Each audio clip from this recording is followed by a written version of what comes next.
we're going to talk more about what her Colette's programs and presentations are and her products that she's created, because it'll probably give you ideas or spark ideas within you about what your potential program can be about.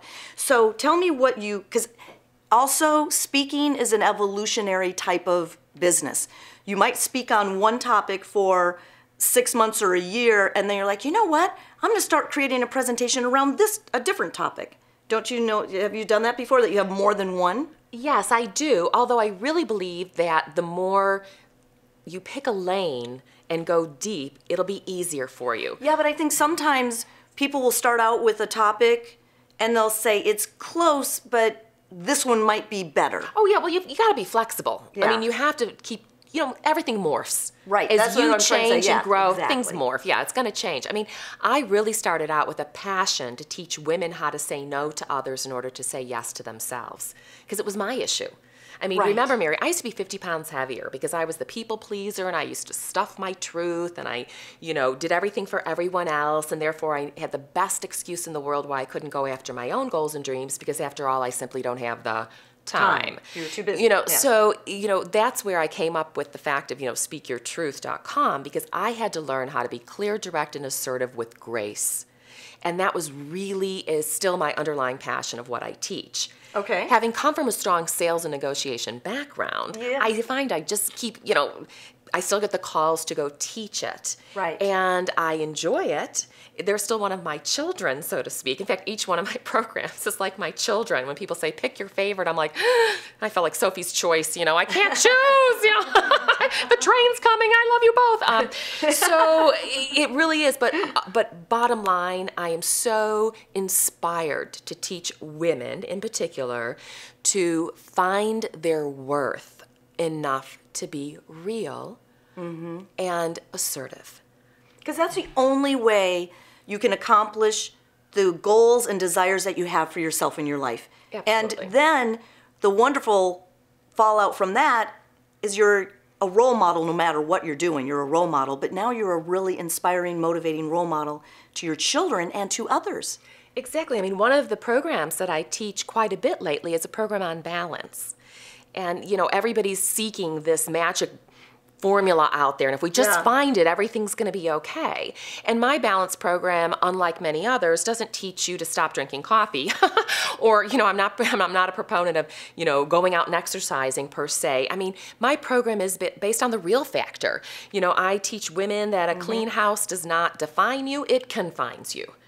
There's a difference between dirty and messy. If my house were always perfectly clean, unless I have Alice from Brady Bunch hanging out with me, I can't go out and do what I love to do.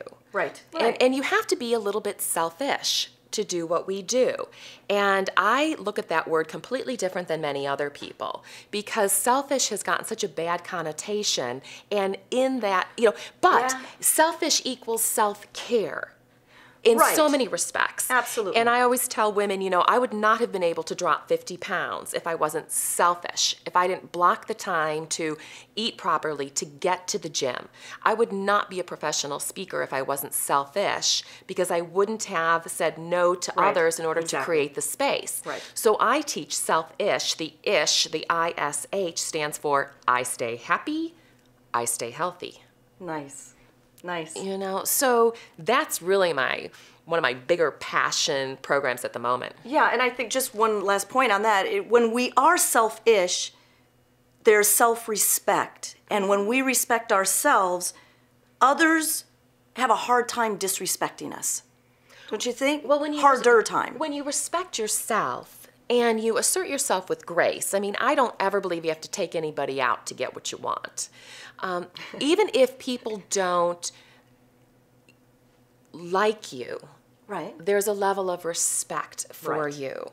And you're never going to get where you want to go if you're seeking other people's approval. It's a losing game. Trust me, I spent many years trying.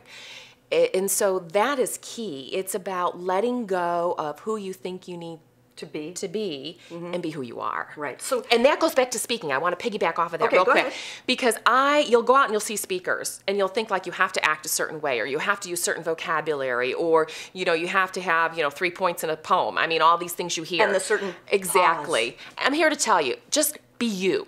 The more crazy, obnoxious, and true I am to myself, the more success I've had on the platform. Nice. So be true to yourself. And as women, I think we can struggle being authentic because we are people pleasers. That we can default to that, and we want everybody to be happy, and we sacrifice who we are so other people can be comfortable. So yeah, okay. Yes. Show me your 3 products that you have right here. Right here? Because I know you have 5. I do. I have a sales program and a program on balance back at the ranch. Okay. The not so perfectly clean ranch. Cece Canton is a photographer for a lot of speakers in San Diego.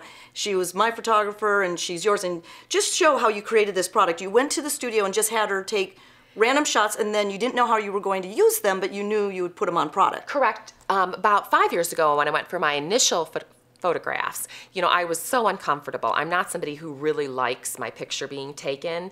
And so, I took the typical, just some real still shots. Well, what I came to realize is if you're going to get in this business, get over it, okay? You just have to get in the game.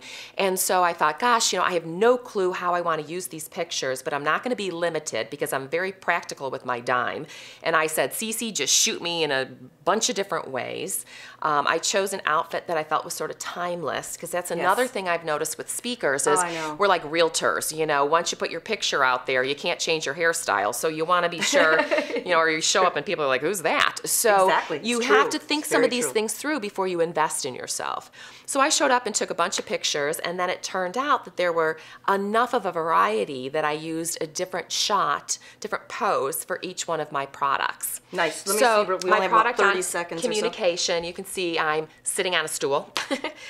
On negotiation, I'm leaning a bit. Yep, that's cool. Gender communication, teaching you how to leverage your language to get the respect and rewards from the opposite sex. I'm doing something a little bit different. And the same holds true for the other 2 programs. Yeah. So they're consistently branding. Different. Total branding. You're branding what you're doing. And as she mentioned, as speakers, if you walk into a room and your website photos and card photos, business card, whatnot, do not represent who you are walking in the room, you lose credibility right there. True. You do. Oh my gosh, I can't believe we're out of time. This is you have to come back. Yeah, this is awesome content. Please go to our website, sign up for our newsletter, make sure that you get more tips, because I think we're going to do a little after the show interview with Colette. So we will have that for you. More tips if you want to become a speaker. It's a fascinating industry and a lot of fun. We'll be right back. I'm so bummed the time's over. I know. That'll be what we're saying later tonight as well. Yes, exactly.